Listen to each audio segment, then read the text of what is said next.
మన ప్రభు అయిన యేసుక్రీస్తు నామములో కూడి వచ్చిన మీ అందరికీ హృదయపూర్వకమైన వందనాలండి. అందరికీ వందనాలు, దేవునికి స్తోత్రాలు. దేవుడు మిమ్మల్ని మీ కుటుంబాలను దీవించునుగాక. హల్లెలూయా. ప్రతి ఆదివారం చెప్పుకుంటూ వస్తున్నటువంటి రీతిగానే ఒక చక్కటి మాట, చక్కని వాక్యాన్ని మనము ధ్యానం చేసుకుందాం. ఆదికాండం 16వ అధ్యాయం. మైక్ ఇవ్వండి వాళ్ళకి. 13వ వాక్యాన్ని చదువుకుందాం. చూచుచున్న దేవుడవు, అది చూచుచున్నటువంటి దేవుడవు నీవే అను పేరు తనతో మాట్లాడిన యెహోవాకు పేరు పెట్టెను. ఏలయనగా నన్ను చూచిన వాని నేనిక్కడ చూచితిని కదా, ఇక్కడ చూచితిని కదా అని అనుకొనెను. చాలండి.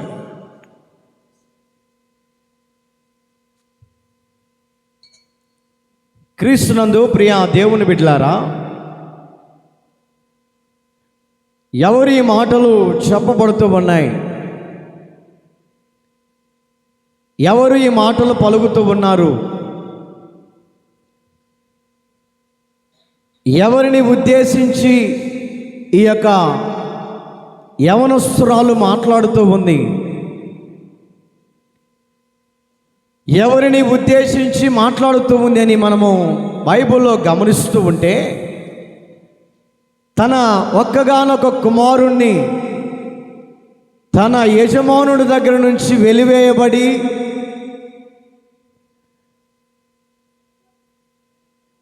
అరణ్య మార్గపు మధ్యలో, అరణ్యపు స్థితిగతుల మధ్యలో అరణ్యపు నివాసము చేస్తూ, అరణ్యములో పలకరించే దిక్కులేక, పరామర్శించే దిక్కులేక, ఆదుకునే దిక్కులేక ఆమె యొక్క పడుతున్నటువంటి బాధను ఎవరు చూడలేని అరణ్య ప్రదేశములో కనపడుతున్నప్పుడు, ఆమె దాహముతో అల్లాడుతూ ఉన్నప్పుడు దేవునికి ప్రార్థించినప్పుడట, ఆమె ఒక దేవునికి చక్కటి పేరు పెడుతూ ఉన్నది. ఏమిటా పేరు అని అంటే, చూచుచున్నటువంటి దేవుడు, చూస్తున్నటువంటి దేవుడని ఆమె దేవునికి పేరు పెడుతూ ఉంది. దేవునికి నామకరణాన్ని చేస్తూ ఉంది. దేవునికి ఒక విలువైనటువంటి నామకరణాన్ని చేస్తూ ఉన్నాడు. నామకరణము చేస్తుంది ఆ వ్యక్తి. ఎందుకు అనంటే, ఆమె కష్టపడుతున్నటువంటి కష్టమును, ఆమె పడుతున్నటువంటి ప్రయాసను, ఆమె వేదన పడుతున్నటువంటి వేదనను, ఆమె ఇబ్బంది పడుతున్నటువంటి ఇబ్బందులు, ఆమె ఇరుకుల మధ్యలో నడిపించబడుతున్నటువంటి ఆ యొక్క స్థితిగతుల మధ్యలో, ఆ యొక్క బాధల మధ్యలో, ఆ యొక్క కృంగినటువంటి స్థితిగతుల మధ్యలో ఆ వ్యక్తి అట ఎంతో నలిగిపోతున్నప్పుడు, ఎంతో కృంగిపోతున్నప్పుడు, ఎంతో వేదనను అనుభవిస్తున్నప్పుడు, ఎంతో శ్రమల మధ్యలో నలిగిపోతున్నప్పుడట దేవునికి చక్కటి పేరు పెడుతూ ఉంది. ఏమిటా పేరు అంటే, చూచుచున్న దేవుడవయ్యా. అందుకని ఒక భక్తురాలు పాట రాస్తూ ఉంటుంది, చూచుచున్న దేవుడవయ్యా, నన్ను చూచినావు. ఆడండి, నాకు రాదు అది. తెలియదయ్యా. పాడండి, పాడే వాళ్ళకి మైకి అమ్మా, పాడతారు. నీ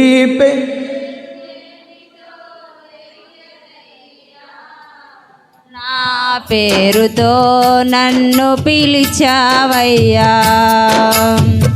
చూచుచున్న దేవుడవయ్యా, నన్ను చూసినావు. నీ పేరు ఏమిటో వెరుగనయ్యా, నా పేరుతో నన్ను పిలిచావయ్యా. నీ పేరు ఏమిటో ఎరుగనయ్యా, నా పేరుతో నన్ను పిలిచావయ్యా. చూచుచున్న దేవుడవయ్యా, నన్ను చూచినావు. ఆమేన్, హల్లెలూయా. ఎవరంట ఆయన? చూచుచున్నటువంటి దేవుడు. ఆమె పడుతున్నటువంటి బాధను చూసి, సౌండ్ పెట్టిన ఆయన పడుతున్నటువంటి ప్రయాసను చూసి, ఆమె ఎంతో కన్నీళ్ళ మధ్యలో నలుగుతున్నటువంటి ఆ కన్నీరును చూచిన దేవుడు ఏం చేశాడంటే, ఆమె కుమారుడి విషయంలో ఒక గొయ్యిని చీల్చి దాహాన్ని దేవుడు దయచేశాడు. ప్రాణాపాయ మధ్యలో ప్రాణాలతో ఏమన్నా ఇంకా కాసేపు అంటే ప్రాణాలు పోతాయి అనుకుంటున్నటువంటి సందర్భంలో ఏమండి హాగరు ప్రార్థన దేవుడు ఆలకించాడు. ఆయన ఎవరు అంటే, చూచుచున్నటువంటి దేవునిగా ఈ మధ్యాహ్న కాల సమయంలో మన దేవుని మందిరములో ఆయన కనుచూపులు, దేవుని మందిరములో దేవుని కనుదృష్టి, దేవుని మందిరములో ఆయన యొక్క కృప ఏమండి ఆవరించి కనపడతా ఉన్నది. ఎందుకో తెలుసా? ఆయన యొక్క వెలుగు దేవుని మందిరములో నిలిచి ఉంది కాబట్టి, దేవుని మందిరములో ఆయన ప్రకాశమైనటువంటి వెలుగును అనేక మంది ఆ వెలుగులోనికి వచ్చి ఆ వెలుగు ద్వారా అందించబడుతున్నటువంటి ఆత్మ వర్షాన్ని, ఆ వెలుగు ద్వారా మనకు కలుగుతున్నటువంటి రక్షణను, ఆ వెలుగు ద్వారా మనకు కలుగుతున్నటువంటి ఆ యొక్క అనుబంధాన్ని మనము అనుభవిస్తూ ఉన్నాం. మనమందరం అనుభవిస్తూ ఉన్నాం. అందుకని హాగరు చెప్తున్న మాట ఏంటంటే, చూచుచున్నటువంటి దేవుడు. ఎవరిని ఆయన చూస్తాడు? ఎవరిని ఆయన పలకరిస్తాడు? ఎవరిని ఉద్దేశించి ఆయన గమనించి చూస్తాడు అని ఏమండి కొన్ని వారాల నుంచి వాక్యం చెప్పుకుంటూ వస్తూ ఉన్నాను. కష్టకాలములో యెహోవాకు మొర్ర పెట్టినటువంటి వారిని, వారి మొర్రను చూచి వారిని ఏం చేస్తాడంటే చక్కని త్రోవలో నడిపించాడని చెప్పాను ఒక వారం.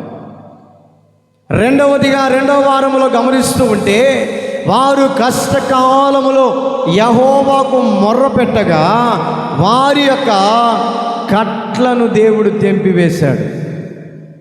ఇది రెండవ వారం చెప్పాడు. మూడవ వారంలో యెహోవాకు మొర్ర పెట్టగా వారిని తన వాక్కును పంపించి వారిని బాగు చేశాడు. ఎఫెక్ట్ కొద్దిగా తగ్గి వారిని బాగు చేశాడు అని చెప్పాను. నా ప్రియ దేవుని బిడ్డలారా, ఈ యొక్క వారంలో మనం గమనిస్తూ ఉంటే ఆ యొక్క కింద మాటను చదువుకుంటూ వస్తే, అదే కీర్తనల గ్రంథం 107వ కీర్తన 28, 29వ వాక్యాన్ని మనం ధ్యానం చేసుకుందాం. శ్రమకు తాళలేక వారు యెహోవాకు మొర్ర పెట్టిరి, ఆయన వారి ఆపదలో నుండి వారిని విడిపించెను. ఆయన తుఫానును ఆపివేయగా వారి తరంగములట ఆగిపోయెను. ఎవరయ్యా వీళ్ళు? దేవుని బిడలగా పిలవబడుతున్నటువంటి వాళ్ళు. ఎవరు వీళ్ళు? దేవుని స్వరాన్ని వినేవాళ్ళు. ఎవరు వాళ్ళు?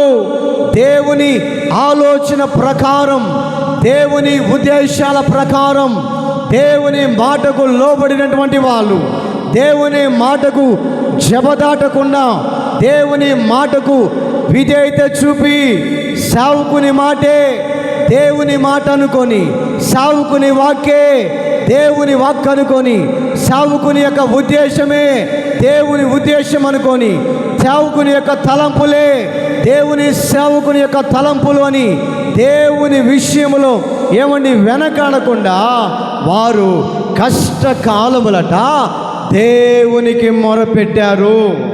దేవునికి మొరపెట్టినప్పుడు నా ప్రియ దేవుని బిడ్డలారా, ఎవరైతే దేవుని సన్నిధిలో కష్టకాలములో దేవుని మందిరములోనికి వచ్చి, ఎవరైతే దేవుని సన్నిధిలో దేవుని సన్నిధానంలో కన్నీళ్లు కార్చి, ఎవరైతే కష్టకాలములో దేవునికి దగ్గరవుతారో, ఎవరైతే కష్టకాలములో దేవుని పాదాలు పట్టుకుంటారో, ఎవరైతే కష్టకాలములో దేవునిని వేడుకుంటారో, ఎవరైతే కష్టకాలములో యేసయ్యే నా సర్వస్వం అనుకొని, యేసయ్యే నాకు ధ్యానం అనుకొని, యేసయ్య తప్ప నాకు ఎవరు ఈ భూమి మీద లేదని యేసయ్య మీద నీ ఆశ పెట్టుకొని, యేసయ్య మీద నీ కన్నీళ్లు పెట్టుకొని, యేసయ్య నా జీవితంలో మేలు చేస్తాడు, యేసయ్య నా జీవితంలో కార్యాలు చేస్తాడు, యేసయ్యే నాకు అండ, యేసయ్యే నాకు కోట అని ఎవరైతే కష్టకాలములో దేవునికి మొరపెడతారో వారినట కష్టకాలముల నుంచి విడిపించి వారికి కలుగుతున్నటువంటి తుఫానును ఆపగలిగిన శక్తి ప్రకటించుతున్నటువంటి యేసయ్యకు మాత్రమే ఉంది. హల్లెలూయా, హల్లెలూయా. ఏమిటా తుఫాను? ఇశ్రాయేలు ప్రజలకు ఏమండి అరణ్య ప్రాంతములో నడుచుకుంటూ వెళుతూ ఉన్నప్పుడు ఇశ్రాయేలు ప్రజలను నడుచుకుంటూ కష్టకాలములో ఇరుకు ఇబ్బందులలో ఏమండి రహదారిలో ఏమండి రాయనక రప్పనక ఏమండి ముళ్ళులు ఉన్నాయని ఏమండి కాళ్ళు గాయపరచబడతాయని అనుకుంటున్నప్పటికీ కూడా ఏమండి ఏ విధము చేతనైనా పాలు తేనెలు ప్రవహించు దేశములో అడుగు పెట్టడానికి మోషేతో పాటు ప్రయాణమై ఇశ్రాయేలీయుల ప్రయాణములో ఎన్నో ఆటంకాలు వచ్చేయండి, ఎన్నో అవరాధాలు వచ్చేయండి, ఎన్నో ఇబ్బందులు వచ్చేయండి, ఏమండి ఎన్నో సందర్భాల మధ్యలో కృంగిపోయిన స్థితి, ఎన్నో సందర్భాలలో దేవుడు ఎంత నడిపిస్తున్నా కూడా, దేవుడు ఎన్ని కార్యాలు చేస్తున్నా కూడా, దేవుడు ఎన్ని అద్భుతాలు చేస్తున్నా కూడా అద్భుతాలను మరిచిన వారిగా ఉన్నారు. చేసినటువంటి కార్యాలను మర్చిపోయారు. దేవుడు చేస్తున్నటువంటి ఎన్నో మేలులు మర్చిపోయి ఏమి చేశాడు దేవుడు? దేవుడు మా జీవితంలో ఏం కార్యం చేశాడు? కార్యాలు మా జీవితంలో సఫలము కావట్లేదు. అనుకున్న కార్యం విఫలమైపోతుంది, అనుకున్న కార్యం వెనుకెళ్ళిపోతుంది, అనుకున్న కార్యం ఎంతగానో దూరం అయిపోతుంది, అనుకున్న కార్యం నా కుటుంబంలో జరగట్లేదు, అనుకున్నటువంటి ఏ కార్యము ముందుకు వెళ్ళట్లేదని నీరసిల్లిపోతున్నటువంటి ఇశ్రాయేలీయుల ప్రజల హృదయాలలో, ఇశ్రాయేలీయుల ప్రజల యొక్క గుండెలలో ఉన్నటువంటి బాధను, వారి కష్టాన్ని చూసి, వారి బాధను చూసిన దేవుడు ఏ విధము చేతనైనా కష్టాలలో నుంచి, నష్టాలలో నుంచి, ఇబ్బందులలో నుంచి, ఇరుకుల మధ్యలో నుంచి తీసి వారిని పాలు తేనెలు ప్రవహించు దేశంలోనికి తీసుకొని వెళ్ళాలని వారిని ఏం చేస్తున్నాడో తెలుసా? వారి యొక్క విషయంలో తుఫానును ఆపివేయగా, నా ప్రియ దేవుని బిడ్డలారా, వారు నడుస్తూ ఉన్నప్పుడు ఏమండి ఎర్ర సముద్రం అట అడ్డుగా నిలిచింది. వారు నడుస్తూ ఉన్నప్పుడు ఆ ఎర్ర సముద్రము నిలబడి ఏ విధము చేతనైనా వీరందరినీ ముంచివేయాలని, ఏ విధము చేతనైనా వీరందరినీ చంపివేయాలని, ఏ విధము చేతనైనా ఎర్ర సముద్రం మృంగివేయటానికి, దేవుని ప్రజలను నాశన కూపములోనికి నడిపించడానికి, దేవుని ప్రజలను ఏ విధము చేతనైనా చంపడానికి, దేవుని ప్రజలను ఉన్నతమైన స్థానంలోనికి వెళ్ళనివ్వకుండా, ఆశీర్వాదాలు పొందనివ్వకుండా, ఉన్నతమైనటువంటి మేలులు పొందనివ్వకుండా ఏ విధము చేతనైనా ఈ యొక్క సముద్రంలో ముంచివేయటానికి అపవాదినటువంటి సాతాను కంకణం కట్టుకున్న వాడే ఏమండి ఏ విధము చేతనైనా ఈ సముద్రములో వారి ప్రాణాలతో సహా సమూల నాశనము చేయాలని శత్రువు ఒక పక్క దిగురాడుకుంటూ వస్తూ ఉన్నాడు. ఏ విధము చేతనైనా వారిని చంపాలి, దేవుని బిడ్డల్ని హతము చేయాలి. ఇశ్రాయేలు ప్రజలను నాశనాన్ని కోరినటువంటి ఆ ఫరో రాజు కంకణం కట్టుకున్నాడండి. దేనికి ఆ కంకణం అంటే దేవుని బిడ్డలను భూమి మీద లేకుండా మట్టి పాలు చేయటానికి.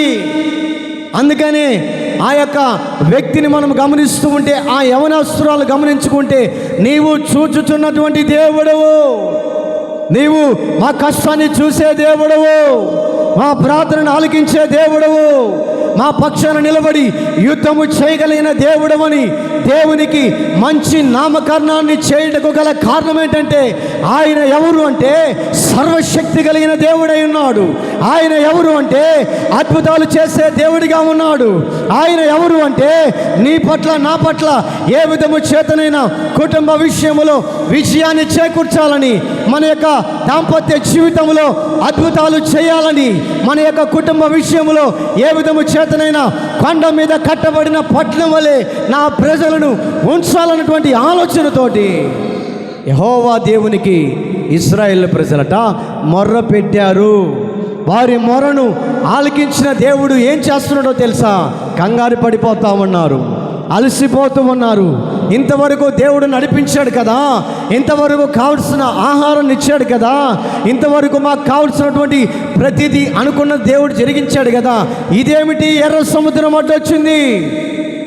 ఇదేమిటి ఎర్ర సముద్రం మమ్మల్ని ముంచెత్తడానికి, మమ్మల్ని సమూల నాశనం చేయడానికి, మమ్మల్ని ప్రాణాలతో మింగివేయడానికి ఏమిటి ఈ ఆశ్చర్యం అని ఇశ్రాయేలు ప్రజలట కృంగిపోయారట. ఇశ్రాయేలు ప్రజలంట కృంగిపోయి ఇంకా మరొక సేపట్లో, మరికొన్ని గంటల్లో మనం ఈ ఎర్ర సముద్రంలో పడి చనిపోతాం. ఈ ఎర్ర సముద్రంలో పడి మనము శవాలుగా మార్చబడతాం. ఈ ఎర్ర సముద్రంలో మనము శవాలుగా తేలిపోతాం. ఇంత కెరటాలతో వస్తున్నటువంటి సముద్రాన్ని మనము ఏ విధంగా ఎదుర్కోగలం అని కృంగిపోతున్నారట. అని ఏమండి ఒకరినొకరు సనుక్కుంటూ ఉన్నారు.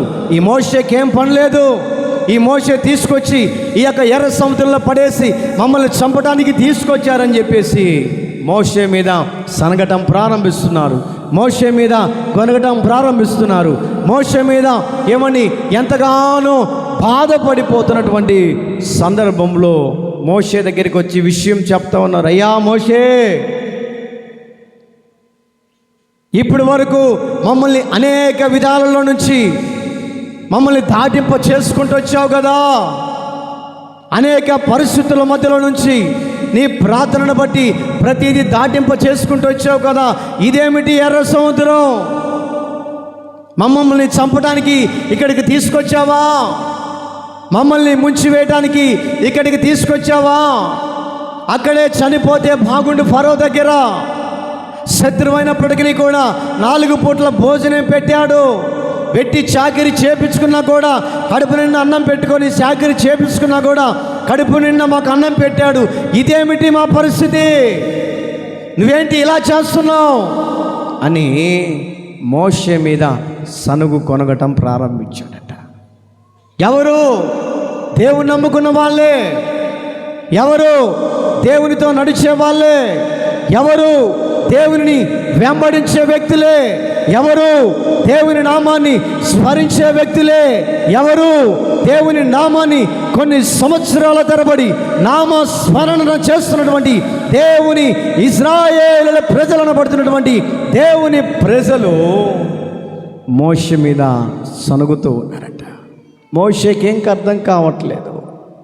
అయ్యో, దేవుడు ఎన్నో పరిస్థితుల మధ్యలో, దేవుడు ఎన్నో స్థితిగతుల మధ్యలో ఇన్ని అద్భుతాలు చేసుకుంటూ వస్తుంటే ఏమిటి ఈ అరణ్యపు మార్గం? ఏమిటి ఈ యొక్క సముద్రపు అలలు? నా ప్రియ దేవుని బిడ్డలారా, సముద్రపు అలలు అనగా నా ప్రియ దేవుని బిడ్డలారా, కుటుంబానికి ఎన్నో కొన్ని సందర్భాల్లో భక్తి చేస్తున్నటువంటి వాళ్ళకు ఎన్నెన్నో సందర్భాల్లో ఎన్నో ఆటంకాలు వస్తుంటాయి. దేవుని బిడ్డలుగా పిలువబడుతున్నటువంటి వారికి ఎన్నో అవరోధాలు ఎదురవుతూ ఉంటాయి. కారణం ఏంటంటే అపవాది అయినటువంటి సాతాను మనుష్యులను ఏ విధము చేతనైనా తన ఊరిలో పడివేయటానికి, దేవుని నమ్ముకున్నటువంటి బిడ్డలకి ఏమని ఎక్కువగా కష్టాలు వస్తూ ఉంటాయి.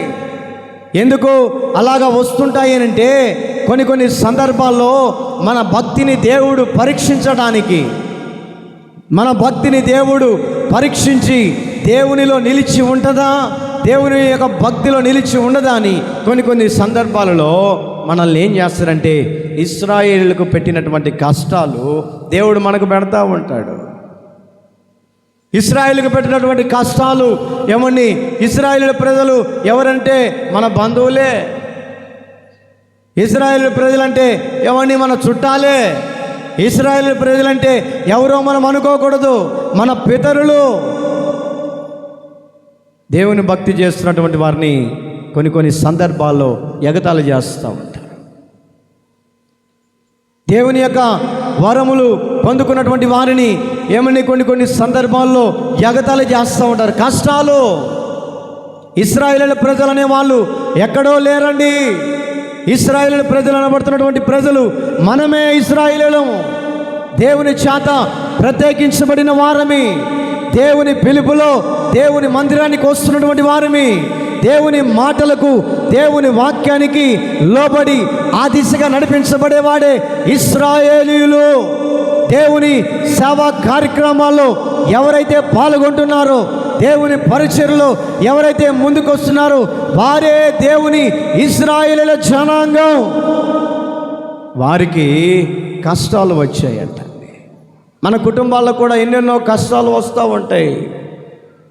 ఏమండి, భక్తిని కొన్ని సందర్భాల్లో చేదరించుకునే కష్టాలు కూడా వస్తూ ఉంటాయి. ఏమండి, భక్తిని చేదరించుకునే విధానాల్లో కూడా ఎంతోమంది మనల్ని ఏమండి ఆ దిశగా మంచిగా నడిపించబడుతున్నటువంటి వాళ్ళు కూడా ఎగతాళి చేస్తూ ఉంటారంట. బైబిల్లో ఒక భక్తుడు ఉన్నాడండి. ఆయన ఎంతగానో ఏమండి భక్తి చేస్తూ ఉంటే తన యొక్క భార్య వచ్చేట ఎగతాళి చేస్తుందంట. తన యొక్క భార్య వచ్చి ఎగతాళి చేస్తూ ఉంది. ఒకరి పక్క ఏమండి శరీర రోగముతో బాధపడిపోతున్నాడు, ఒక ప్రక్క శరీర రోగముతో ఏమండి చిల్ల పెంకు తీసుకొని ఏమండి చేతులన్నీ గీక్కుంటున్నాడు. ఎవరైనా గజ్జోడు ఎవరు సమాజంలో ఉన్నప్పుడు పట్టుకొని గీరుకుంటూ ఉంటారు. కొంతమందిని గమనియండి. ఏమండి ఇంకా అదే పని. ఇంకా అన్న బాగున్నావా, అన్న బాగున్నావా, ఏం చేస్తున్నావు?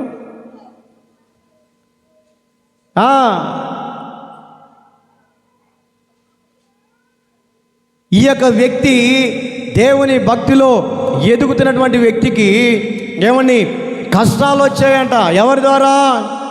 బంధువుల ద్వారా రాలేదు, ఏమండి స్నేహితుల ద్వారా రాలేదు. స్వయంగానే తన భార్యట ఆ వ్యక్తి పడుతున్నటువంటి బాధను చూసి అయ్యో ఊరికే సమాజంలో గీక్కుండే బదులు చెల్లె పెంకు తీసుకో చచ్చిపో, రోజు ప్రార్థన అంట బోతవే సంకల బైబిల్ పెట్టుకొని. ఏమి ఒక్కరోజు మానుకుంటే మునిగిపోయిందా? ఎవరు? బలహీన పరిచే వాళ్ళు. భక్తిని చేస్తుంటే చేయనీయకుండా ఆటంకపరిచే వాళ్ళు. ఏమండి ఈ వ్యక్తి సమాజంలోనికి వెళ్ళినప్పుడు ఎంతగానో ఆ యొక్క కురుపులతో బాధపడుతూ, ఆ గజ్జితో బాధపడుతూ కూడా దేవుని నామాన్ని ఎప్పుడు స్మరిస్తూనే ఉంటాడంట. దేవునికి స్తోత్రము గానము చేయుటయే మంచిది, మనమందరము స్తుతి గానము చేయుటయే మంచిది. యెరూషలేము యెహోవాయే కట్టుచున్నవాడని, యెరూషలేము యెహోవాయే కబల కొట్టాలి. కట్టుచున్నవాడని వారి గాయములన్నీయు కట్టుచున్నవాడని, వారి గాయములన్నీయు కట్టుచున్నవాడని. అందరూ కలిసి చప్పట్లు కొడుతూ పాడదాం. దేవునికి స్తోత్రము గానము చేయుటయే మంచిది మనమందరము స్తుతి గానము చేయుటయే మంచిది గొప్పవాడును అధిక శక్తి సంపన్నుడు ప్రభువు గొప్పవాడును అధిక శక్తి సంపన్నుడు జ్ఞానమునకు ఆయనే నీతియులేని గట్టిగా జ్ఞానమునకు ఆయనే నీతియులేని వాడని దేవునికి స్తోత్రము గానము చేయుటయే మంచిది మనమందరము స్తుతి గానము చేయుటయే మంచిది హల్లెలూయా. మా పాస్టమ్మకు పాపం కనపడట్లే అక్షరాలు, హాస్పిటల్ కన్నా చూపించాలి. తీసుకుపోయి కళ్ళద్దాలు ఒకటి తీసిస్తే నాకు వచ్చినట్టు. చాలా ఆసక్తిగా ఉండాలా. సేవ అంటే ఆశమాస కాదు. ఒక పాట ఎత్తినప్పుడు ఎమ్మటే అందుకునే విధానంలో ఉండాల. ఏదో వచ్చాం పోయామన్నట్లుగా ఉండకూడదు. హల్లెలూయా, హల్లెలూయా. ఈ యొక్క వ్యక్తిని తన భార్య ఏం చేస్తుందంటే బాధ పెడతా ఉందంట. పొద్దుగూకులు దేవుడు దేవుడు దేవుడు అంటుంటావు, దేవుని దూషించు. ఒక పక్క అతను అనారోగ్యముతో, ఒక ప్రక్క ఏమండి ఆ యొక్క గజ్జితో బాధపడుతూ కూడా దేవుని నామాన్ని అవమానపరచటానికి ప్రేరేపిస్తూ ఉంది. కష్టాల వలయాల్లో నలిగిపోతుంటున్నప్పుడు ఏమండి అవమానపరచటానికి, దేవుణ్ణి ఇబ్బంది పెట్టడానికి, దేవుణ్ణి ఏమండి అవమానపరచటానికి తన యొక్క కుటుంబ యజమానురాలు ఏం చేస్తుందంటే ఏమండి ప్రేరేపిస్తుందంట. కొద్ది సౌండ్ పెట్టినాయన. ప్రేరేపిస్తూ ఉంది. కారణం ఏంటంటే దేవుణ్ణి ఏమండి దుఃఖపరిచి చనిపోవచ్చు కదా నువ్వు. ఎఫెక్ట్ కొద్దిగా తగ్గి దేవుని నామాన్ని నీవు ఏ విధము చేతనైనా, దేవుని నామాన్ని ఏ విధము చేతనైనా నీవు కించపరచవచ్చు కదా అన్నటువంటి ఆలోచనతోటి ఏం చేస్తుందంటే ఏమండి తన భార్య అట ఏమండి అతనిని ప్రేరేపిస్తూ. ఒక ప్రక్క తన యొక్క శరీరం సహకరించగా కష్టాల వలయాల్లో పడి ఏమని నలిగిపోతుంటే, మరొక ప్రక్క తనకు యజమానురాలుగా ఇచ్చినటువంటి స్త్రీ బాధపరుస్తుంది. కొన్ని సందర్భాల్లో నా ప్రియ దేవుని బిడ్డలారా, దేవుని మందిరానికి వస్తున్నటువంటి వారిని ఏమండి ఎగతాళిగా మాట్లాడుతూ ఉంటారు. అమ్మో పెద్ద బైబుల్ పట్టుకొని వచ్చింది భక్తుడు, పెద్ద భక్తురాలు బైబుల్ పట్టుకొని వచ్చింది, చదవటానికి అక్షరం ఒక రాదు కానీ అని ఎంతోమంది మనల్ని కష్టాల వలయాల్లో పడవేయటానికి, మన భక్తిని చెరిపివేయటానికి, మన భక్తిని ఉల్లంఘించటానికి, మన భక్తిని చెడగొట్టడానికి అపవాదినటువంటి సాతాను ఏమని దేవుని బిడ్డలలో కొన్ని సందర్భాలలో దూరి నీ భక్తిని పాడు చేయడానికి ప్రయత్నం చేస్తున్నప్పుడు ఆ అపవాది తంత్రాలను గుర్తుపట్టేవారిగా ఉండాలి. హల్లెలూయా, హల్లెలూయా. ఎవరు ఏమనుకున్నా కూడా నా దేవుని మందిరానికి వెళ్ళాలి, ఎవరు ఏమన్నా కూడా నా దేవునితో నేను కలుసుకోవాలి, ఎవరు ఏమనుకున్నా కూడా నా భక్తిని దేవుని దగ్గర పంచుకోవాలి, ఎవరు ఏమనుకున్నా కూడా నా కష్టాన్ని దేవునికి చెప్పుకోవాలి, ఎవరు ఏమనుకున్నా కూడా నా దుఃఖాన్ని దేవుని మందిరములో కన్నీళ్లు కార్చి యేసయ్య పాదాల మీద నా కన్నీళ్లను పాదాలు తడపాలని నీకొక ఆసక్తి అనేది కలగాలండి. ఎప్పుడైతే నీలో ఆసక్తిని దేవుడు చూస్తాడో అప్పుడు నీ జీవితంలో నీ కష్టపడుతున్నటువంటి కష్టాలనేవి నా దేవుడు మటుమాయము చేయునుగాక. హల్లెలూయా. వ్యాధులనే కష్టాలే కావచ్చు, రోగాలు అనే కష్టాలే కావచ్చు, కోర్టు సమస్యలు అనే కష్టాలే కావచ్చు, అప్పుల బాధలు అనబడుతున్నటువంటి కష్టాల వలయాల్లో ఉన్నటువంటి ఆ స్థితే కావచ్చు. దేవుని మందిరములోనికి వచ్చి దేవుని మందిరములో ఎవరు ఉన్నారు అంటే చూచుతున్నటువంటి దేవునిగా, అద్భుతాలు చేసే దేవునిగా, నీ మొరను ఆలకించే దేవునిగా, ఆ పరలోకం నుంచి తొంగి చూస్తున్నటువంటి దేవుడు దేవుని మందిరములో నిలిచి ఉన్నాడు. కాబట్టి నీ కష్టాలను ఒకానొక రోజు వస్తుంది. ఆ రోజు వచ్చినప్పుడు కష్టాలు తొలగించబడతాయి. ఎప్పుడు మనకి కష్టాలు ఉండవు, ఎప్పుడు ఈ రోగాలు మనల్ని వెంటాడవు. ఏమండి, జ్వరం రోజు వస్తుందండి, రోజు వస్తుంది. ఎప్పుడైతే మనం ప్రార్థనకు పోకుండా ఇంటికాడ కూర్చుంటాం అప్పుడు పలకరిస్తుంది, హాయ్ నేను జ్వరాన్ని, హాయ్ నేను ఒళ్ళు నొప్పుల్ని, హాయ్ నేను మెడ నొప్పిని. ఎప్పుడైతే ప్రార్థనకు రాకుండా నేను ఏం పోదాంలే, కాళ్ళు నొత్తున్నాయిలే, నడుములు నొత్తున్నాయిలే, పనికి పోయి వచ్చిన నా వల్ల కాదులే. ఎప్పుడైతే నువ్వు ఇంటికాడ కూర్చుంటావో, హాయ్ నేను జ్వరమును, టైఫాయిడ్ జ్వరమును, ఏ జ్వరమును తిరుగుతావు ఇంకా హాస్పిటల్కి. హాయ్ నేను మలేరియా జ్వరమును, రకరకాల జ్వరాలు వస్తున్నాయంటే జాగ్రత్త.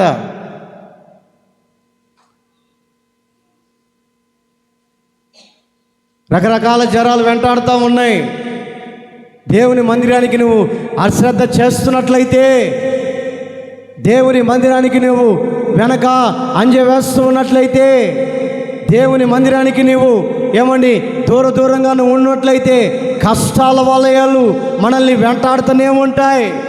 ఎన్ని కష్టాలు వచ్చినప్పటికీ కూడా, ఎన్ని బాధలు వచ్చినప్పటికీ కూడా దేవుని మందిరానికి వెళితే దేవుడు మనల్ని చూస్తున్నాడని, దేవుని మందిరానికి వెళ్తే మన కష్టపడుతున్న కష్టాన్ని దేవుడు చూస్తున్నాడని, ఒకానొక రోజున దేవుడు మనకు ఫలితాన్ని ఇస్తాడని, ఒకానొక రోజున మనము పడుతున్నటువంటి బాధలకు దేవుడు విజయాన్ని ఇస్తాడని నీవేం చేయాలో తెలుసా?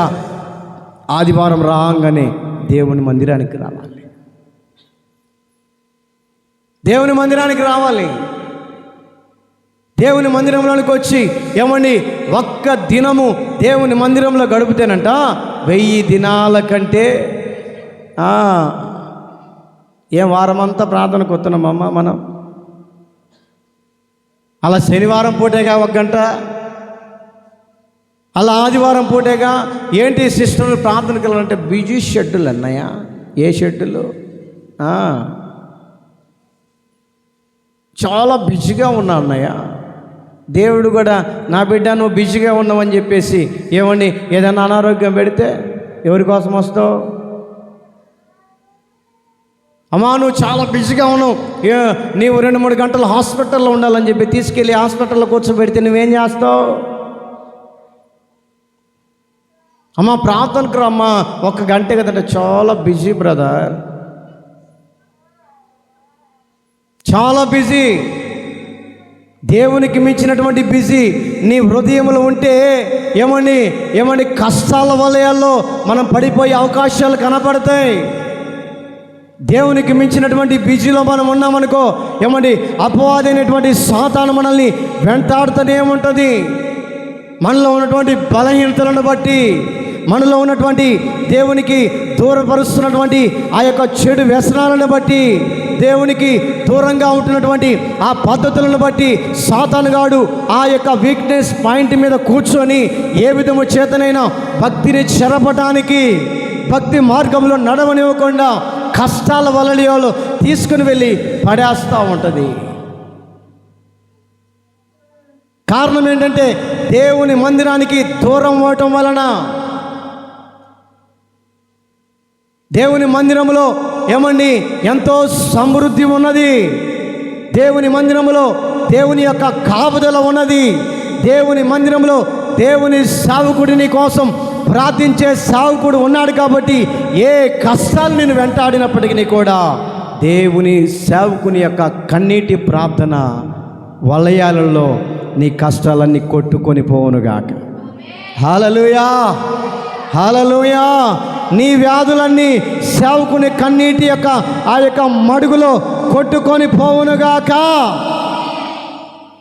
దేవుని యొక్క మందిరంలోనికి వచ్చి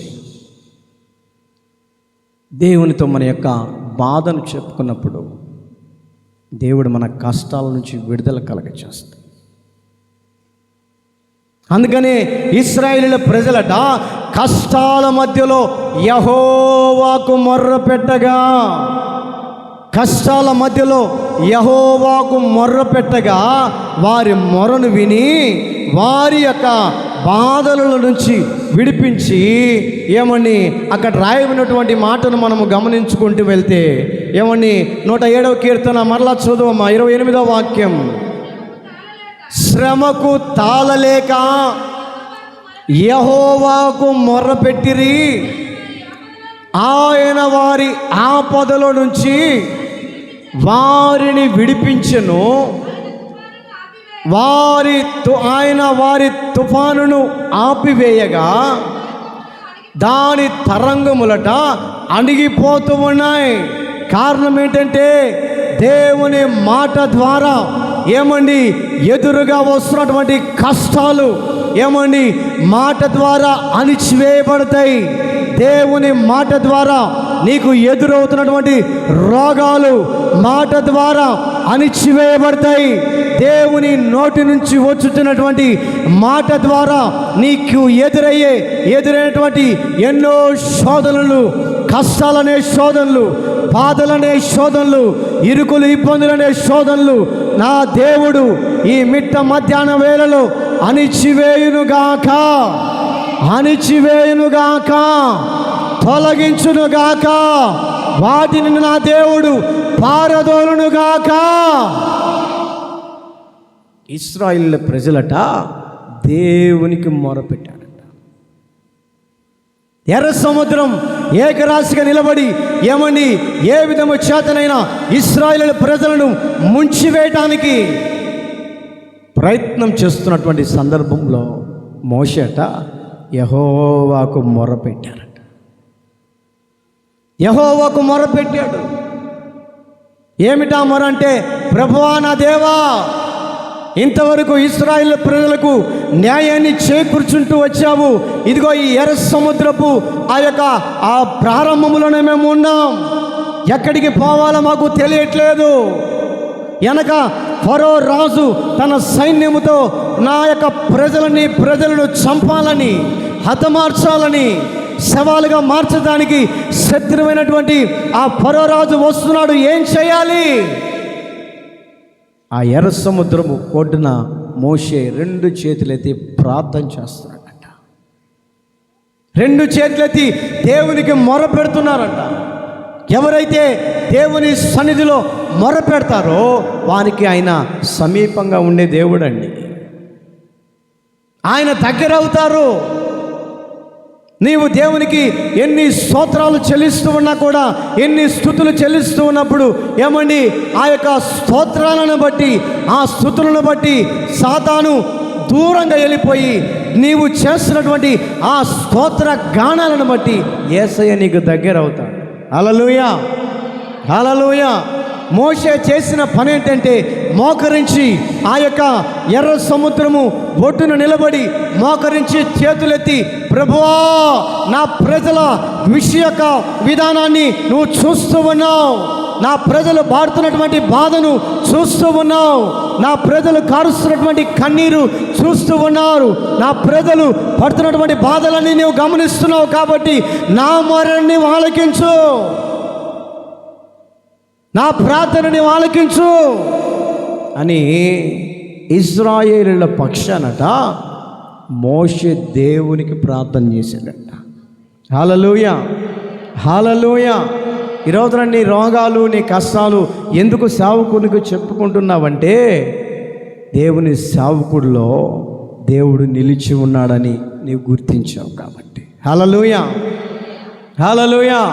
దేవుని సేవకుడిలో దేవుడు నిలిచి ఉన్నాడని నీవు గ్రహించి దైవ సేవకుడిలో ఉన్నటువంటి భక్తిని చూసి, దైవ సేవకుడిలో ఉన్నటువంటి ఆలోచనను చూసి, దైవ సేవకుడు దేవుని ఇష్టానుసారమైనటువంటి వ్యక్తిని నువ్వు గమనించి నీ కష్టాలు ఎందుకు సేవకుడికి చెప్పుకుంటున్నావంటే, నీ కష్టాలు సేవకుడికి చెప్పుకుంటున్నప్పుడు, నీ బాధలు సేవకుడికి చెప్పుకుంటున్నప్పుడు, నీ యొక్క ఇరుకు ఇబ్బందులు సేవకుడికి చెప్పుకుంటున్నప్పుడు, ఆ సేవకుడు ప్రత్యక్షపు గుడారములో అనబడుతున్నటువంటి పరిశుద్ధ స్థలములో, ఈ పరిశుద్ధ స్థలములో దేవుడు అగ్ని నివసిస్తుందని, ఈ పరిశుద్ధ స్థలములో దేవుడు నిలిచి ఉన్నాడని, ఈ పరిశుద్ధ స్థలములో దేవుని సేవకుడు మా కొరకు కన్నీరు కారుస్తాడని, ఈ పరిశుద్ధ స్థలములో దేవుని సేవకుడు మా కొరకై దేవునికి విజ్ఞాపన చేస్తాడని, పరిశుద్ధ స్థలములో దేవుని సేవకుడు మా కొరకు ప్రార్థన చేస్తాడు.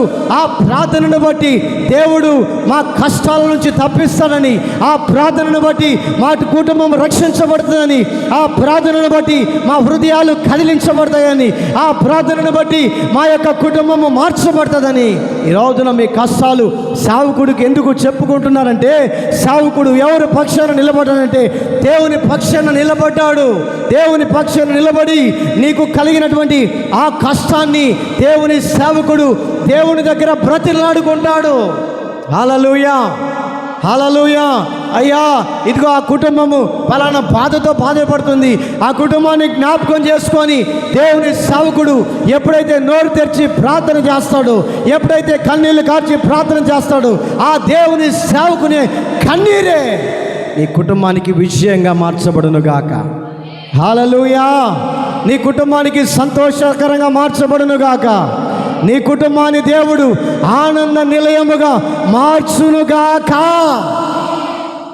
మోషే ఏం చేస్తున్నాడంటే ప్రార్థన చేస్తున్నాడంట.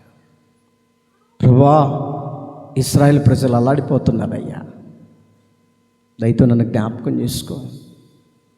వారిని బట్టి కాకపోయినా నన్ను బట్టి అయినా జ్ఞాపకం చేసుకోనైనా. వారు ఎంతగానో నిన్ను తిట్టారు, ఎంతగానో నిన్ను అవమానపరిచారు. మేలు జరిగినప్పుడేమో నాలాంటి దేవుడు భూమి మీద లేడని నిన్ను గణపరిచారయ్యా. మేలు జరగకపోయేసరికి ఏమిటి దేవుడు ఉన్నాడా అని, దేవుడు ఉంటే మా కుటుంబాల్లో కష్టాలు ఎందుకు వస్తాయని అవమానపరిచారయ్యా. ప్రభువా, వారిని బట్టి కాకపోయినా నన్ను బట్టి అయినా ఈ ఇశ్రాయేలు ప్రజలను నీవు కాపాడాలి. నన్ను బట్టి అయినా ఈ ప్రజలకు న్యాయము చేకూర్చాలి. నన్ను బట్టి అయినా ఈ ఇశ్రాయేలు ప్రజల యొక్క కష్టాల్లో నుంచి నీవు విడిపించాలని ఇశ్రాయేలు పక్షాన ఎవరు ప్రార్థన చేశారండి? మోషే ప్రార్థన చేశాడు. మోషే కన్నీరు కార్చాడండి. మోషే ఆ ఇశ్రాయేలు పక్షాన ఏమని దేవుని దగ్గర వ్యాజ్యమాడుతూ ఉన్నాడు, మొరపెడుతూ ఉన్నాడు. అక్కడ రాయబడినటువంటి మాటను గమనిస్తూ ఉంటే, వారు కష్టకాలములో యెహోవాకు మొరపెట్టారు.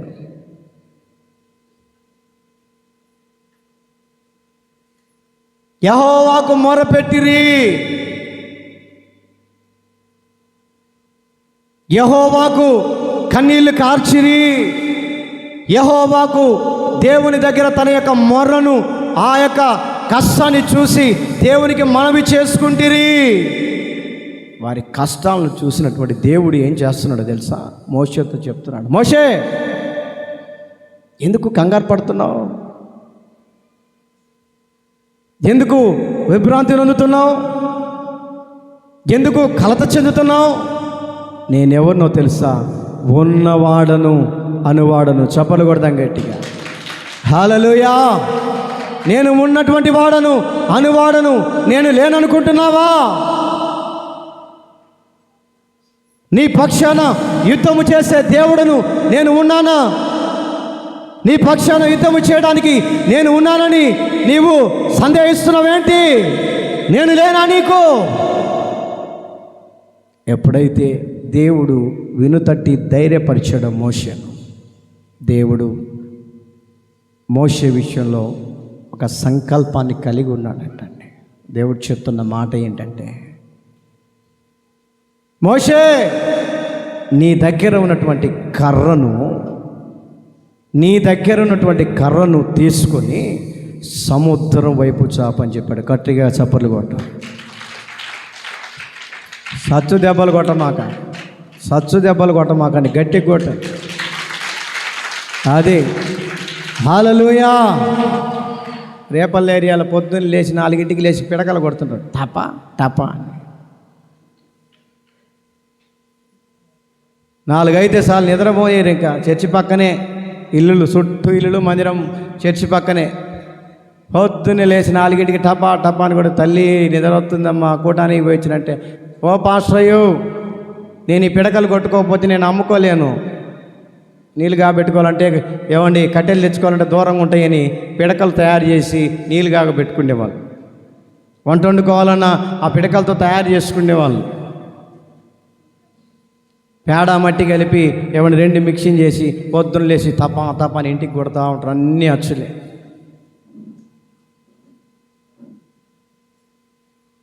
మోషే పక్షాన దేవుడు ఉన్నాడు కాబట్టి మోషే చెప్తున్నాడు, మోషే నేను ఉన్నాను కాబట్టి నీ దగ్గర ఉన్నటువంటి ఆ యొక్క కర్రను సముద్రం వైపు చాపు.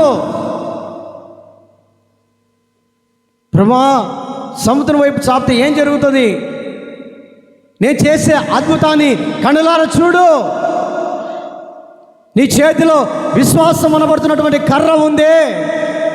నీ చేతిలో విశ్వాసం అనబడుతున్నటువంటి కర్రను దేవుడు చేతకానికి వాడని చెప్పేసి కొన్ని సందర్భాలలో ఇశ్రాయేలు ప్రజలు అనుకున్నారే. నేను చేతగాని కాదని చాలామంది నన్ను సనుక్కున్నారే. నేను అద్భుతాలు చేయలేదని సనుక్కున్నారే, నా మీద గొనుక్కున్నారే.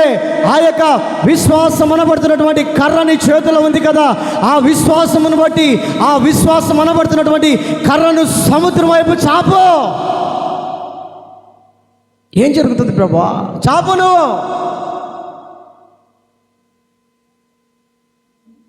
ప్రభా ఏం జరుగుతుందో చెప్పంటే, నువ్వు నీ దగ్గర ఉన్నటువంటి కర్రను ఎదురుగా చాపు. నా ప్రియ దేవుని బిడ్డలారా, తన దగ్గర ఉన్నటువంటి కర్రను ఎప్పుడైతే సముద్రం వైపు చూపించాడో సముద్రము ఏకరాశిగా నిలబడిందంట. చపలు కొట్టగట్టిగా జలరాశులన్నీ ఏకరాశిగా నేని జనుల ఎదుట జనరాశులన్నీ ఏకరాశిగా నిలిచిపోయేనే నీ జనుల ఎదుట. అవి భూకంపాలే అయినా, పెను తుఫానులే అయినా, అవి భూకంపాలే అయినా, పెను తుఫానులే అయినా, నీ కృపయే శాసించునా. అవి అణగిపోవునా, నీ కృపయే శాసించునా. అవి అణగిపోవునా. నాకు చాలు నీ కృపలేనిదే బ్రతుకలేదు. నీ కృప నాకు చాలు, నీ కృపలేనిదే బ్రతుకలేదు. నీ కృపరాశులన్నీ ఏకరాశిగా నిలిచిపోయేనే నీ జనుల ఎదుట. జలరాశులన్నీ ఏకరాశిగా నిలిచిపోయేనే నీ జనుల ఎదుట. అవి భూకంపాలే అయినా, వెను తుఫానులే అయినా, అవి భూకంపాలే అయినా, వెను తుఫానులే అయినా, నీ కృపయే శాసించునా. అవి అణగిపోవునా, నీ కృపయే శాసించునా అవి అణగిపోవునా నీ కృప నాకు చాలును నీ కృప లేనిదే బ్రతుకలేను నీ కృప నాకు చాలును నీ కృప లేనిదే బ్రతుకలేను నా జన్మభూమి వికటించగా మారిపోయెనే మరో భూమిగా నా జన్మభూమి వికటించగా మారిపోయెనే మరో భూమిగా నీ కౌగిలే నన్ను దాచనే నీ త్యాగమే నన్ను దోచనే నీ కౌగిలే నన్ను దాచనే నీ త్యాగమే నన్ను దోచనే నీ కృపయే నిత్యత్వమా నీ శ్వాసమే అమరత్వమా నీ కృపయే నిత్యత్వమా నీ శ్వాసమే అమరత్వమా పాడదాం నీ కృప నాకు చాలును స్వరమెత్తాలి. స్తోత్రం. కృపలేనిదే బ్రతుకలేను నీ కృప నాకు చాలును నీ కృపలేనిదే బ్రతుకలేను హల్లెలూయా హల్లెలూయా.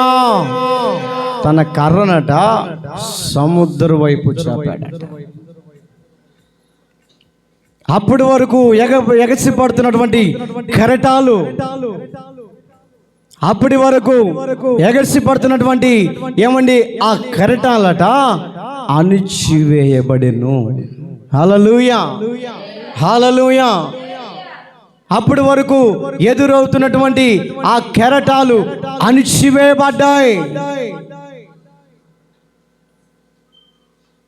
ఎదురవుతున్నటువంటి సమస్యలు ఏం చేయాలని ఆత్మీయ జీవితంలో నీవు కృంగిపోతున్నప్పుడు, ఆత్మీయ జీవితంలో నీవు నలిగిపోతున్నప్పుడు, ఆత్మీయ జీవితంలో ఏంటి నాకు ఈ సమస్యలు ఎదురవుతున్నాయని, ఏంటి బాధలు నాకు ఎదురవుతున్నాయని నీవు మొరపెడుతున్నావే, దేవుని సన్నిధిలో కన్నీరు కారుస్తున్నావే, దేవుని సన్నిధిలో ఎప్పుడు నాకు ఈ కష్టాలేనా, ఎప్పుడు నా కష్టాలు తొలగించబడతాయి, ఎప్పుడు నా భర్త మనసు మార్చబడుతుంది, ఎప్పుడు నేను ఈ కష్టాల నుంచి బయట పారవేయబడతానని బాధపడుతున్నటువంటి బాధను దేవుడు ఏం చేస్తున్నాడో తెలుసా? విశ్వాసం అనబడుతున్నటువంటి కర్రను చాపి నేను ఉన్నవాడను అనువాడను అద్భుతాలు చేయుటకు నేను ప్రారంభిస్తున్నానని ఈ మిట్ట మధ్యాహ్న వేళలో దేవుడు అభయం ఇస్తున్నాడండి. ఆనాటి క్రైస్తవులుగా పిలువబడుతున్నటువంటి ఇశ్రాయేలు ప్రజలకు కష్టాలు వచ్చాయి, ఎన్నో బాధలు వచ్చాయి, ఎన్నో ఇరుకుల మధ్యలో నడిపించబడినటువంటి ఆ పరిస్థితులు వాళ్ళు గుర్తెరిగారు. కానీ ఈనాటి క్రైస్తవులుగా పిలువబడుతున్నటువంటి మనం కూడా దేవుడు ఒక రోజున మన కష్టాలు తొలగిస్తాడని, మన బాధలు విడిపిస్తాడని, మన కన్నీటిని తొలగించి నాట్యంగా మారుస్తాడన్నటువంటి విశ్వాసం నీలో నాలో కలగాలి. అదే భక్తి. బైబిల్లో ఒక చోట రాయబడింది, విశ్వాసం అని అంటే నిరీక్షించు వాటి యొక్క నిజ స్వరూపమై ఉన్నది. దేవుడు మన జీవితంలో కార్యాలు చేయకపోయినా కూడా దేవుడు నా జీవితంలో చేయబోతున్నాడు కార్యమని విశ్వసించడమే భక్తి. దేవుడు ఇంత కష్టాలు పెడుతున్నాడంటే ఏదో ఒక రోజు ఆ కష్టాలకు ఆ మూర్తి కలగబోతుందని, ఆ కష్టాలకు ఒక రోజున ముగింపు రాబోతుందని విశ్వాసం కలిగి నువ్వు నడిపించబడినప్పుడే ఆ విశ్వాసాన్ని దేవుడు చూసి నిరీక్షణలోనికి నడిపిస్తాడు. కొంతమంది నిరీక్షణ అని పేరు పెట్టుకుంటారు, నిరీక్షణ ఉండదు. ఏం పేరు అక్క నీ పేరంటే? నిరీక్షణ అన్న. ఏందన్నా నీ పేరిట? నా పేరు నిరీక్షణ రావు. ఏ రావు? నిరీక్షణలే రావు అంట ఆయన. మనం చేస్తున్నటువంటి భక్తిని బట్టి రాబోయే దినాల్లో దేవుడు మనల్ని ఆశీర్వదిస్తాడని, రాబోయే దినాల్లో దేవుడు మనకున్నటువంటి కష్టాల వలయల నుంచి దేవుడు తప్పిస్తాడని ఎప్పుడైతే నిరీక్షణ కలిగి, విశ్వాసం కలిగి నువ్వు ముందుకు నడిపించబడతావో అప్పుడే కనులారా నీ ఆ యొక్క అద్భుతాన్ని నువ్వు చూడగలుగుతావు. అప్పటి వరకు ఇశ్రాయేలు ప్రజలు దేవుని మీద సనుక్కున్నారు, మోషే మీద సనుక్కున్నారు. ఎప్పుడైతే దేవుడు ఏమని ఆ యొక్క ఎర్ర సముద్రంను పాయలు చేశాడో, అబ్బో నా దేవుడు ఎంత గొప్పవాడో, ఎప్పుడో అద్భుతాలు చేసినాడు. ఏమండి, కొంతమంది స్త్రీలను చూడాలా, గమనియాల. వచ్చే పొదుపు కాస్త నెల లేట్ అయిందనుకోండి, వచ్చే పొదుపు కాస్త లేట్ అయితే దేవుడు అనేవాడు ఉన్నాడా? ఉంటే వారంలో రాకపోయిందే పొదుపు ఏదండి? వారంలో రాకపోయిందే దేవుడు నా ప్రార్థన ఆలకించట్లేదులే. దేని విషయంలో? చిన్న పొదుపు విషయంలోనే.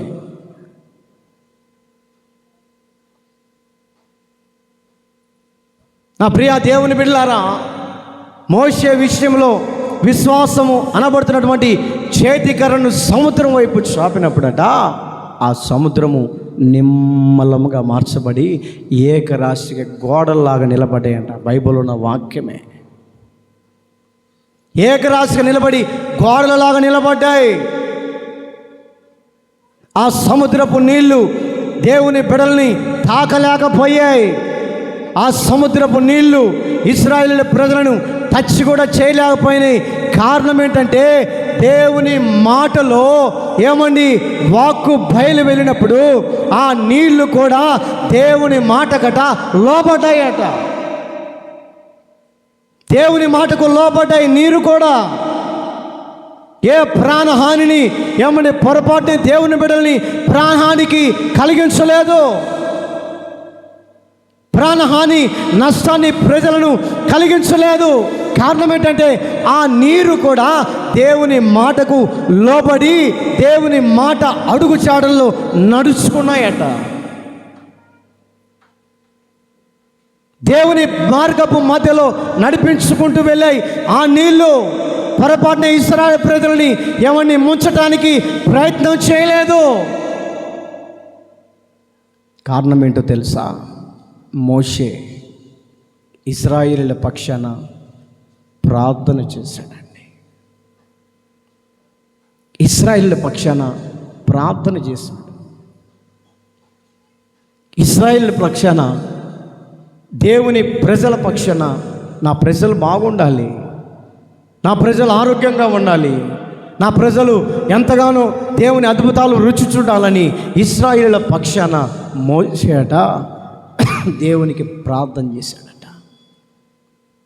ఈరోజున నా ప్రియ దేవుని బిడ్డలారా, నీవు నీ కుటుంబం ఆరోగ్యకరంగా ఉండాలి అంటే, నీవు నీ పిల్లలు క్షేమకరంగా ఉంటారండి. మోషే అనబడుతున్నటువంటి ప్రత్యక్షపు గుడారంలో ఉంచబడినటువంటి దైవజనుడికి, దైవ సేవకురాలకి, దైవజనుడికి నీ ఆత్మీయ జీవితం అప్పగించుకున్నట్లయితే దేవుడు ఆ సేవకుడు ప్రార్థన ఆలకించి నీ కుటుంబానికి రక్షణ ప్రాకారంగా ఉండునుగాక. హల్లెలూయా. రక్షణ అనే ప్రాకారాన్ని ఆ యొక్క దైవజనుడి ప్రార్థనను బట్టి దగ్గరికి రాదండి. కారణం ఏంటో తెలుసా? దేవుని సన్నిధిలో దేవుని సేవకుడు మొరపెట్టేవారిగా ఉన్నాడు. నీ పక్షాన నీకు కష్టం కలిగినప్పుడు, నీ పక్షాన అపవాదితో యుద్ధం చేయడానికి దైవజనుడు నీకున్నాడు. అపవాది వేస్తున్నటువంటి ఆ బాణాలు నీ కుటుంబం మీదకి రానివ్వకుండా, అపవాది వేస్తున్నటువంటి నిందలు నీ కుటుంబం మీదకి రానివ్వకుండా, అపవాది వేస్తున్నటువంటి ఆ అపండాలు నీ కుటుంబం మీదకి రానివ్వకుండా దైవజనుడు అనే సేవకుడు నీ కోసం ప్రార్థిస్తున్నాడు. కాబట్టి ఆ నింద అంతటితో తిరిగి వెళ్ళిపోతూ ఉంది. ఆ ఆహ్వానం అంతటితో తిరిగి వెళ్ళిపోతూ ఉంది. నిన్ను టచ్ కూడా చేయకపోవడానికి గల కారణం ఏంటంటే దేవుని సేవకుడు ఎప్పుడు మండుచున్నటువంటి అగ్ని వలె, ఎప్పుడు మండుచున్నటువంటి కొరివి వలె ప్రత్యక్షపు గుడారం అనబడుతున్నటువంటి దేవుని మందిరములో మండుచు దేవుని వాక్యాన్ని ప్రకటిస్తున్నాడు. కాబట్టి ఆ అగ్ని ప్రాకారంలో నీ ఉండగలిగితే అపవాది సాతాను నీ కుటుంబాన్ని టచ్ కూడా చేయలేడని విశ్వాసంతో నేను చెప్తున్నాను. హల్లెలూయా, హల్లెలూయా, హల్లెలూయా. సాతాను గారు నీ కుటుంబం మీదకి పొరపాటున రాడు. కారణం ఏంటి? దేవుని సేవకుడి ప్రార్థన నీ కుటుంబానికి అడ్డుగోడగా నిలబడ్డది. హల్లెలూయా, అడ్డుగోడగా నిలబడ్డది. మీరు అనుకుంటారు పాస్టర్ గారు శనివారం వచ్చి ఆదివారం వచ్చి వెళ్ళిపోతున్నాడు, మిగతా ఆయన కనపడట్లేదు మీరు అనుకుండవచ్చు. ఉదయకాలంలో లేచి ప్రభా దేవరాజు గట్టు సంఘములు ఉన్నటువంటి విశ్వాసులను జ్ఞాపకం చేసుకోండి. ఎంతమంది అయితే ఉన్నారో వారి కుటుంబాలను జ్ఞాపకం చేసుకోండి. ఎంతమంది అయితే దేవుని మందిరానికి సహకరిస్తున్నారో వారి కుటుంబాన్ని జ్ఞాపకం చేసుకోండి. ఎంతమంది అయితే దశమ భాగాలు ఇచ్చి పరిచయను ప్రోత్సహిస్తున్నారో వారి కుటుంబాన్ని జ్ఞాపకం చేసుకోండి. ఎంతమంది అయితే కానుకలు ఇచ్చి దేవుని సంఘాన్ని ప్రోత్సహిస్తున్నారో వారి కుటుంబాన్ని జ్ఞాపకం చేసుకోండి. ఎంతమంది అయితే దేవుని మందిరానికి వస్తువులు ఇచ్చి ఉన్నారో వారి కుటుంబాన్ని జ్ఞాపకం చేసుకోండి అని దైవజనుడు దైవజనుడిగా పిలువబడుతున్నటువంటి మేము ఉదయకాల సమయంలో మీ పక్షాన దేవుని సన్నిధిలో ప్రార్థన చేస్తున్నామండి. ఉదయకాల సమయంలో దేవుని సన్నిధిలో కన్నీరు కారుస్తూ ఉన్నాం కాబట్టి ఆ కన్నీటి ప్రతిఫలమే ఈ రోజున మీకు ప్రాకారంగా నిలబడ్డాయి. ఆ కన్నీటి ఆ యొక్క విధానమే ఈ రోజున మీరు క్షేమంగా ఉండగలుగుతారు. ఆ యొక్క విధానమే ఈ రోజున మీరు భద్రంగా కాపాడబడుతున్నారంటే సేవకుడు కార్చిన కన్నీటి ఆ యొక్క విధానంలో మీరు ఉన్నారు. కాబట్టి ఈ రోజున పచ్చగా మీరు ఉండగలుగుతున్నారు. బైబిల్లో ఒక మాట రాయబడింది. భక్తుడు దావీదు అంటాడు, నేనైతే నా దేవుని సన్నిధిలో ఒలీవ మొక్కలే ఉన్నాను. నేనైతే నా దేవుని సన్నిధిలో పచ్చని ఒలీవ మొక్కలే ఉన్నాను అని నీవు నీ కుటుంబం చెప్పగలగాలి. సేవకుని ప్రార్థనను బట్టి పచ్చని ఒలీవ మొక్కల వలె నేను నా కుటుంబం ఉన్నానని నీవు చెప్పగలగాలి ధైర్యంగా. సేవకుని ప్రార్థనను బట్టి మేము అన్ని విధాలుగా మంచిగా ఉన్నామని నీవు చెప్పగలగాలి దేవుని సన్నిధిలో రోషంగా. సేవకుడు కుటుంబం కోసం మన సంఘం కోసం ప్రార్థన చేయకపోతే సంఘం నీరసెళ్ళిపోతే యథా ప్రజ తథా ప్రజ అన్నట్టుగా నడిపించబడుతుంది. సేవకుని కనుచూపు మేరలో నువ్వు ఉండగలిగితే, సేవకుని పరిధిలో నువ్వు ఉండగలిగితే, సంఘానికి అన్ని విధాలుగా నువ్వు సహకరించగలిగితే సేవకుడు నిన్ను గుర్తుపెట్టుకుంటాడు. సేవకుని మనసులో నీవు ఉంటావు.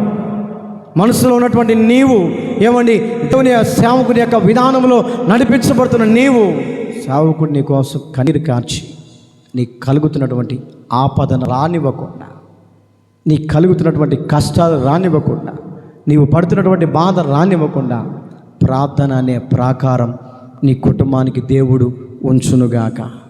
తలలు వంచండి, ప్రార్థన చేసుకుందాం.